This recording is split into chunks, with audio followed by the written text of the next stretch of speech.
Assalamualaikum warahmatullahi wabarakatuh. Apa kabar semuanya? Semoga selalu disehatkan badannya dan dilancarkan rezekinya. Balik lagi bareng gua Kowi, dan pada video kali ini gua akan bercerita tentang salah satu jalan terbesar di Indonesia, yaitu Jalur Anyer Panarukan yang membentang 1000 km. Jalan yang diprakarsai oleh Gubernur Jenderal Hindia Belanda saat masa kolonial itu, yang bernama Herman Willem Daendels, yang disebut-sebut banyak menelan korban jiwa hingga ribuan. Ada yang karena kelelahan, terkena penyakit, bahkan diterkam hewan buas di hutan belantara yang akan dijadikan jalan itu. Oke, buat kalian yang udah subscribe, makasih banyak karena telah mendukung channel ini supaya terus berkembang. Dan buat kalian yang baru nonton, silakan teman-teman di subscribe dulu channel ini. Oke, nggak usah lama-lama, langsung aja cerita dimulai.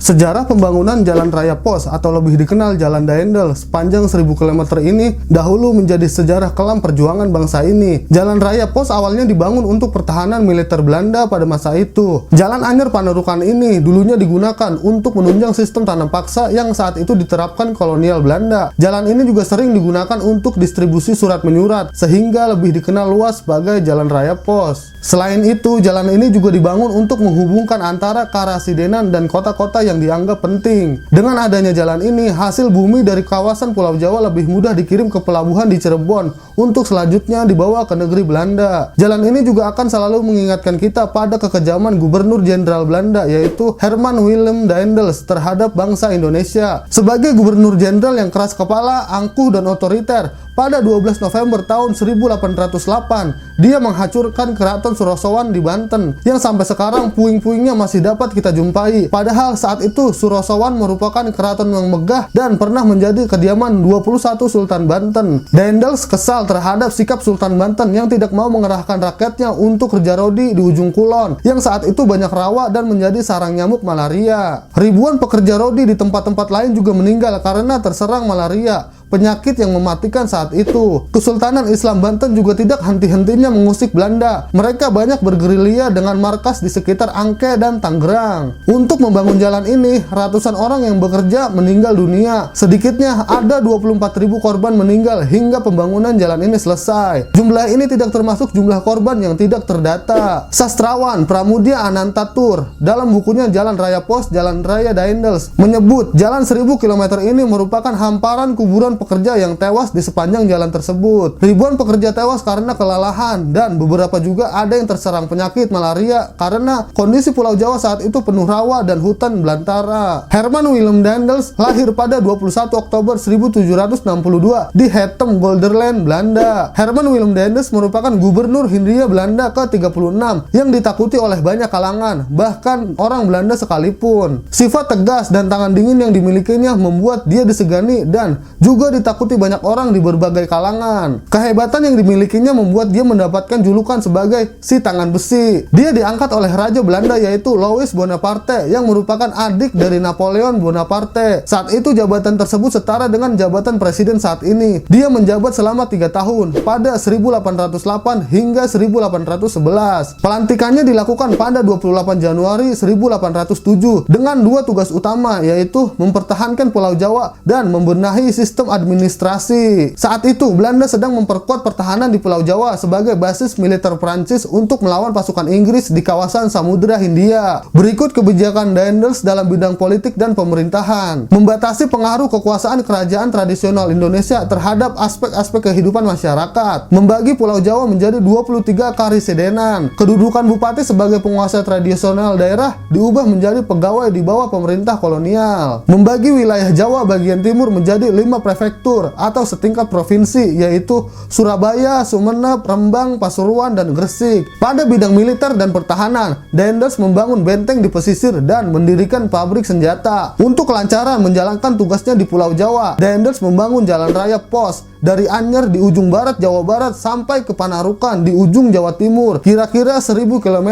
untuk memudahkan mobilisasi pasukan dan logistik perang. Jalan terbaik dan terpanjang pada masanya itu bukan semata-mata ide Daendels, tapi ada inspirasi dari atasannya, yaitu Napoleon Bonaparte. Pada tahun 1805, Napoleon juga telah membangun jalan transnasional yang berpusat di Paris. Dia menggabungkan 27 kota terpenting di Eropa dan mempersingkat perjalanan di daerah kekuasaannya.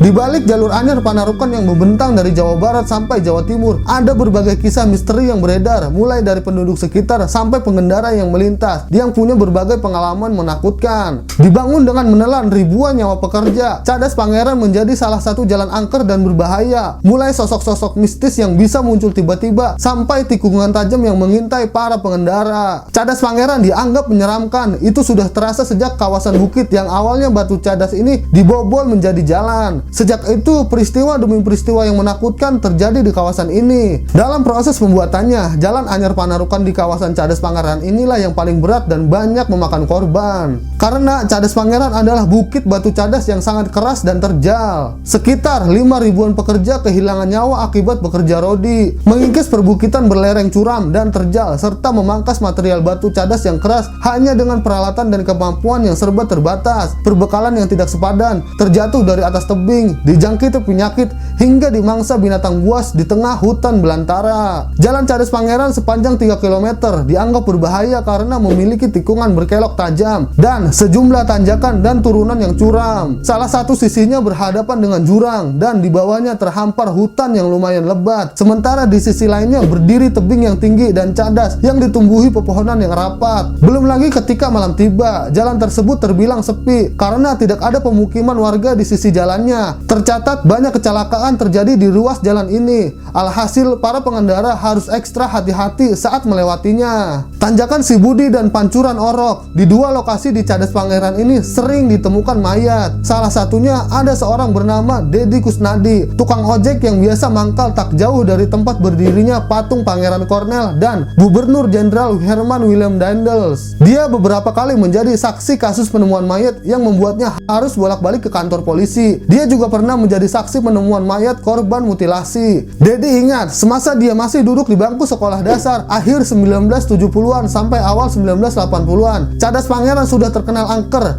Jam 5-6 sore, warga sudah takut keluar rumah. Angkernya jalan Cadas Pangeran ini tak lepas dari kondisinya yang sempit, gelap, dan sepi. Tak aneh bila Cadas Pangeran menjadi pilihan untuk membuang mayat korban pembunuhan. Untuk menghilangkan jejak, pembunuhnya membuang mayat itu ke dasar jurang Cadas Pangeran yang ditumbuhi pohon pinus dan bambu. Bahkan pada 1980-an, ketika musim pembunuhan misterius, hampir tiap pekan warga setempat menemukan mayat laki-laki di dalam karung di pinggir jalan. Di area sekitar Cadas Pangeran juga terdapat beberapa makam dengan batu nisan tanpa nama. Makam-makam tersebut diyakini warga setempat merupakan tempat peristirahatan terakhir para pekerja paksa atau pekerja rodi pada masa Gubernur Jenderal Hindia Belanda Herman Willem Daendels yang memerintahkan pembangunan jalan raya Pos Anyer Panarukan pada tahun 1808. Bukan hanya makam para pekerja paksa, masih di sekitar kawasan Cadas Pangeran terdapat batu yang juga diyakini masyarakat setempat sebagai petilasan Pangeran Cornell atau Pangeran Kusumadinata IX. Dia adalah Bupati Sumedang yang menentang kesewenang-wenangan Daendels terhadap masyarakat Sumedang yang menjadi pekerja paksa pada pembuatan jalan Cadas Pangeran. Sejarah kelam pembangunan yang pada zaman penjajahan Belanda memperkuat julukan seram pada jalan Cadas Pangeran. Walaupun sekarang sudah berkurang, banyak mitos dan cerita mistis yang dituturkan dari mulut ke mulut penduduk sekitar jalan Cadas Pangeran. Menurut cerita masyarakat setempat, arwah para pekerja paksa dan korban pembunuhan yang mayatnya dibuang di sekitar Cadas Pangeran serta makhluk halus lain penunggu jalan itu sering bergentayangan mengganggu para pengguna jalan. Ada seorang supir angkot bercerita, ada sosok hitam menempel di kaca belakang mobilnya ketika dia nekat pada malam hari saat melewati jalan Cadas Pangeran. Ada satu lagi cerita yang terkenal di kalangan masyarakat Cadas Pangeran. Ketika seorang pengendara motor melintasi Cadas Pangeran pada malam hari, tiba-tiba motornya mogok di tengah jalan yang sepi dan gelap. Saat berusaha memperbaiki motornya di pinggir jalan, pengendara motor itu melihat sesosok bayangan berwarna hitam dengan bulu-bulu seperti tikus di sekujur tubuhnya. Ketika sang pengendara berusaha menegaskan pandangannya itu, bayangan itu mendadak makin membesar dan makin meninggi, sehingga dia harus mendangakkan kepalanya untuk melihat bayangan tersebut. Terkejut dengan apa yang dilihatnya, si pengendara motor langsung terbirit-birit mengemasi barang-barangnya lalu kabur saat itu juga. Cerita mistis lain yang beredar menyebutkan Jalan Cadas Pangeran memiliki tikungan yang angker. Sering terjadi kecelakaan di tikungan itu. Salah satunya adalah kecelakaan yang menimpa mobil berisi sekelompok perempuan yang hendak berwisata ke Sumedang. Ketika sampai di tikungan tersebut, rem mobil yang mereka tumpangi ternyata blong. Mobilnya pun masuk ke jurang dan sebagian besar penumpangnya tewas di lokasi kejadian. Setelah kecelakaan itu, warga sekitar sering melihat penampakan perempuan-perempuan yang menjadi korban kecelakaan tersebut. Tidak hanya itu, selanjutnya banyak kejadian aneh yang terjadi di tikungan tadi. Banyak kendaraan yang mati mendadak ketika melintasi tikungan tersebut, hingga beberapa pengemudi mobil melihat sekelompok perempuan di kursi belakang mobilnya yang tiba-tiba muncul dan menghilang begitu saja. Di lain waktu, ada cerita seorang ibu hamil yang sedang dibonceng motor dan diikuti kepala yang melayang di belakangnya, atau pengendara yang melihat sosok tiba-tiba menyeberang jalan tapi menghilang ketika sampai di seberang. Ada juga yang pernah melihat bayangan-bayangan berterbangan dari satu pohon ke pohon yang lain di hutan Cadas Pangeran. Warga setempat dan pengendara pun sering dikagetkan dengan kemunculan tiba-tiba seorang perempuan saat tengah malam yang mencegat para pengendara dengan melambai-lambaikan tangannya. Seorang tukang ojek yang telah puluhan tahun mencari nafkah di kawasan Cadas Pangeran sempat dicegat perempuan itu. Si perempuan meminta tukang ojek untuk mengantarkan dirinya. Tapi saat tukang ojek menanyakan kemana dia harus mengantar, perempuan berambut panjang dan berbaju putih itu diam seribu bahasa. Di tengah perjalanan, tukang ojek merasakan bobot motornya menjadi ringan. Saat dia melihat ke jok belakang, ternyata perempuan yang digambarkan berwajah cantik tadi sudah tidak ada lagi di motor si tukang ojek. Hilang entah kemana.